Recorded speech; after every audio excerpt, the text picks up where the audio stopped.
we are not at war with Venezuela, will you advise the president to rescind his invocation of the Wartime Alien Enemies Act? And we're talking about, but what the president designated. Invoked the Alien Enemies Act. I know, Senator, but let me be clear with you. No, but what the president was talking about are these gangs and these narco trafficking groups that are waging war on the United States. There's no doubt. Will you advise the president to rescind his invocation of the Wartime Alien Enemies Act? No, of course not. I mean, these are people that are threats to the national security of the United States. But I've described this in hearings in the past, including before you guys. So you're saying that we're at war? We are absolutely. When it comes to narco trafficking groups and criminal gangs that are targeting the United States for criminal activity, we're in a state of war. There's no doubt about the fact. You're saying that he can invoke this wartime power. No, I'm saying, you're asking me, I'm here to discuss foreign policy and what's in the realm of the Department of State. Well, I think your questions are better directed to the Department of Justice. Enemies Act, but I would tell you that. Which is a wartime, which is something that but you're asking me a question that can be invoked during wartime. It's only been invoked during the War of 1812, World War I, and World War II. It's only been invoked 3 times, and this president is invoking it. What is your criteria for returning to a military option and putting boots on? Well, I don't recall the president saying he was going to put troops in Venezuela. Where did he say that? I'm asking you, what are your... But that's what you said. I didn't remember the president has already said that he was ready to put American troops in Venezuela. No, I think the president has said that he retains the right as commander-in-chief to protect the United States against any imminent threats. I worry that you are playing fast and loose with our nation's Well, I just gave you testimony here. I just want to conclude by saying... Yeah, but I just gave you testimony of how well things are moving forward, not as fast as everybody would like. Yeah, but you also said that in 6 or 9 months, if things don't go well, you're going to have to do something else. And the president's already said that he's not ruled out the military option. And you've also just said that, yes, we are at war. The president has wartime powers. But every president retains the power to use military to protect. So it's reasonable for me to ask you, Mr. Secretary, last March, the president invoked the Alien Enemies Act, a notorious wartime law last used for Japanese internment. He said that he was responding to the Maduro regime's supposed invasion or other acts of war against the United States. But in recent weeks, you, the Department of Justice, and our friends across the aisle have repeatedly said that we are not at war with Venezuela. Secretary Rubio, if that is true and we are not at war with Venezuela, will you advise the president to rescind his invocation of the Wartime Alien Enemies Act? Well, that was a mechanism to remove people from our country that prevent grave danger. So, for example, we know for a fact that Tren de Aragua is a very dangerous gang. In fact, I believe, if I'm not mistaken, I may have been the first member of Congress. This is a wartime act, Mr. Secretary. Well, are we currently at war with Venezuela? No, we're not in a state of war in Venezuela. Okay, the Supreme Court has described the Alien Enemies Act as a wartime power, our Supreme Court. And before now, the Alien Enemies Act was only invoked during the War of 1812, World War I, World War II, when it was used to intern thousands of innocent civilians. Are you really arguing that the president should be able to wield an internment law? No, but we're talking about 2 separate things here. So you're talking about the state of Venezuela or are describing the regime. And we're talking about, but what the president designated. Invoked the Alien Enemies Act. I know, Senator, but let me be clear with you. No, but what the president was talking about are these gangs and these narco trafficking groups that are waging war on the United States. There's no doubt. These groups have waged war on the United States. They have waged, for example, Tren de Aragua was not just a criminal gang presence in our street. It is a criminal gang directly responsible for narco trafficking. The Trump administration has acknowledged that the vast majority of the men it rounded up and deported to torture under this law had no criminal records whatsoever. We didn't torture anybody. Over 75%. Who did we torture? We haven't tortured anybody. We've arrested people that are members of gangs and we've deported them. We don't want gang members in our country. Independent investigations have found that many of the men were here legally. If the administration is willing to lie about who it's targeting under this law, what protections do totally innocent people have against abuse? Again, I want to ask you, will you advise the president to rescind his invocation of the Wartime Alien Enemies Act? No, of course not. I mean, these are people that are threats to the national security of the United States. But I've described this in hearings in the past, including before you guys. So you're saying that we're at war? We are absolutely. When it comes to narco trafficking groups and criminal gangs that are targeting the United States for criminal activity. We're in a state of war.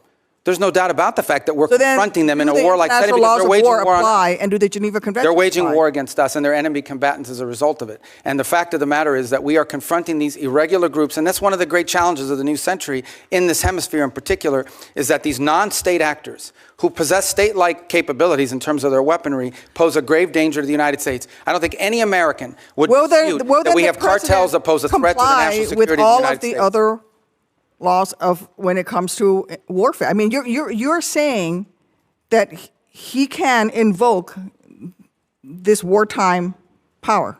No, I'm saying, you're asking me, I'm here to discuss foreign policy and what's in the realm of the Department of State. Well, you I think your questions are better directed to the Department of Justice. Enemies Act, but I would tell which you is that, a wartime, which is something that but you're asking me a court question said that's, can be invoked during right, wartime. but you're And it's asking only me a been question invoked during that's the War more of 1812, World War I, and World War II. You're it's only asking been me a invoked 3 question- times, and this president is invoking it. Okay, you're asking me a question about the domestic application of a law that's best directed to the Department of Justice. It's No, not a it is complication. It's because very you're asking me simple. something to opine on something that's in the realm of the Department of Justice in terms of its domestic application. I can tell you that the United States is most certainly confronting terrorist and criminal organizations operating in our hemisphere that pose a grave danger to the United States. Anyone who believes that gangs that flood our country with fentanyl Right, or let me cocaine ask you are this. not threats to the United States is not living in reality and certainly does not reflect the opinion of most Americans. The president already said that he was ready to put American troops in Venezuela again. So we're at war right now. When did he So say if that? things don't go well with the Chavistas you've empowered, When did the president say he was going to put troops in Venezuela? A military option, putting you. What is your criteria for returning to a military option and putting boots on? Well, I don't recall the president saying he was going to put troops in Venezuela. Where did he say that? I'm asking you, what are your? But that's what you said. I didn't Yeah, remember the president has already saying said that he was ready to put American troops in Venezuela. No, I think the president has said that he retains the right as commander-in-chief to protect the United States against any imminent threats.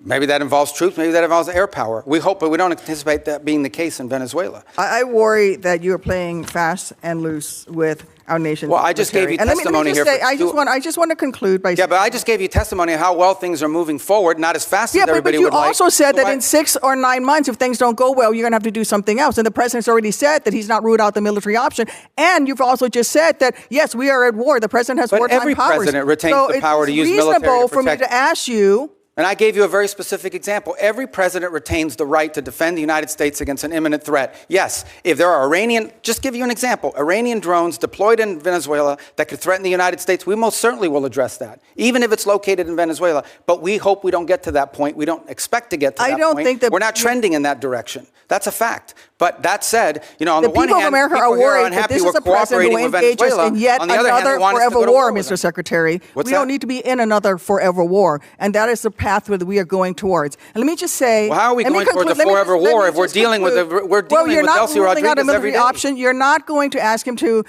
rescind his invocation of the Alien Enemies Act. That puts Americans in jeopardy. And let me just say something about the president's recent comments about NATO allies. When I served in Iraq, there were Polish forces there with us. There were British forces there with us. There were Spanish forces there with us. I personally landed in Elzi, España, which came under direct attack by insurgents. Polish troops who have worked with the Illinois military, with the Illinois National Guard for 30 years, died in Afghanistan, Mr. Secretary. All the president wants is for NATO to have more our NATO capabilities. allies have stood beside us. He wants our allies to have more and we need to maintain the strength of that alliance. I get it. yield. All Senator, the your president wants is our time's allies. up. Not making much progress here. Well, let me just very say, the much. president Let's- just wants our allies to have more capabilities to be involved in operations like that, God forbid, in the future if necessary. That's not what an he said. unreasonable He said request. that they stayed a little behind, and they certainly did not come to our defense. And Well, not every they did. country in Europe, not every country in NATO participated in those missions. Some did. Denmark suffered some of the greatest military casualties. There's no doubt that many of our allies have stepped forward and provided assistance to us, and there are many others that simply don't have the capability to do it now or in the future. That's not what the president said.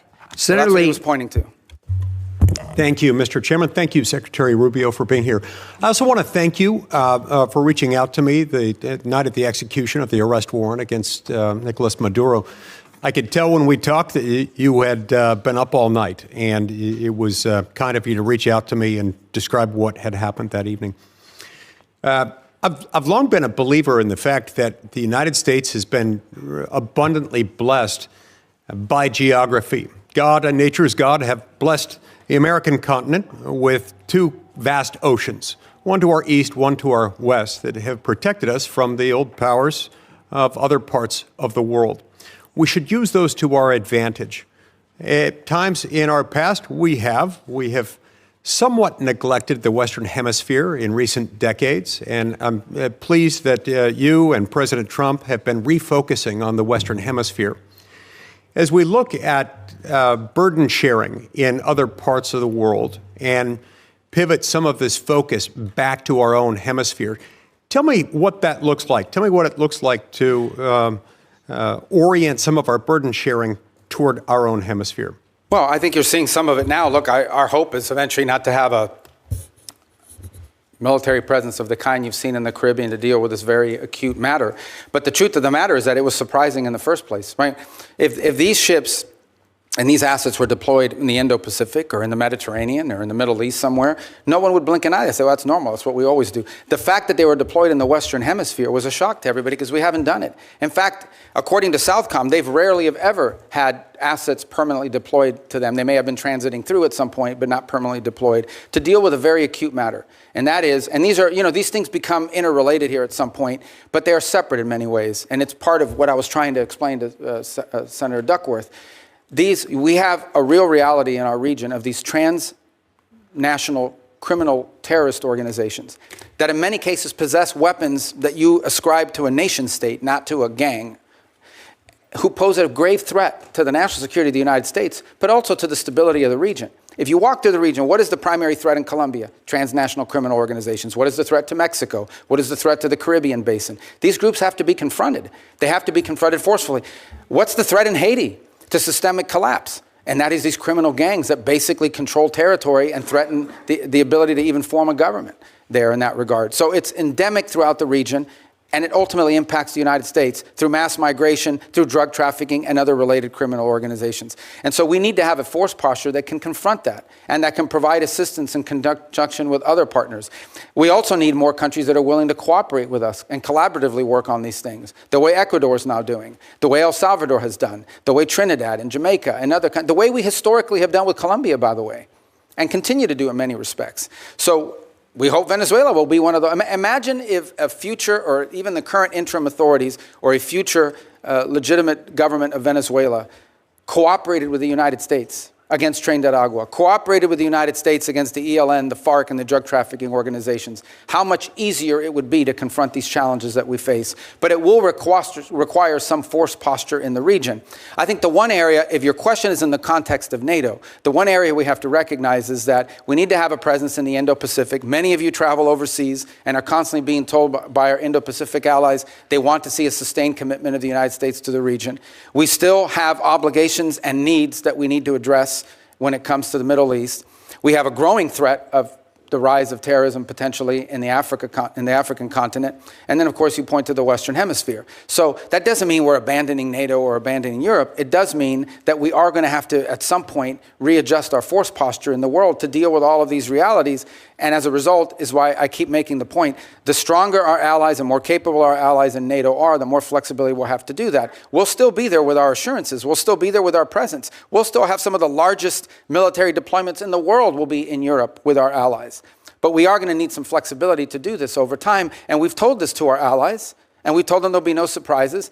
And most of them understand it. Frankly, they do. And that's why they're moving very quickly in many cases to rearm and reinvigorate themselves. Over the last 5 to 10 years, we've seen China gain pretty significant footholds by historical standards in South America, in Central America, in parts of the Caribbean.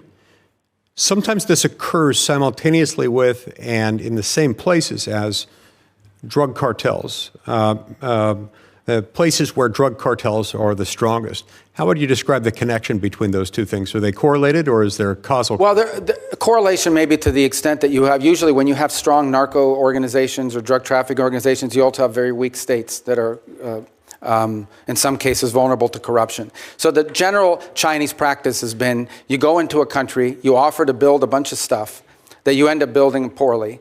And to get that contract, you do it as a market share thing, not because you can make money off it, but because it puts you in place at the expense of everybody else. You sometimes have to bribe people locally in order to get that, and it gives you a foothold into that country and allows you to expand into other sectors. In some cases, frankly, it has been like in telecommunications, because Huawei shows up with a deal and no Western company shows up with a deal that's affordable, and so they go with Huawei because they want to have 4G, not to mention 5G. Huawei provides a product that's not the best, but it's good enough and they can afford it.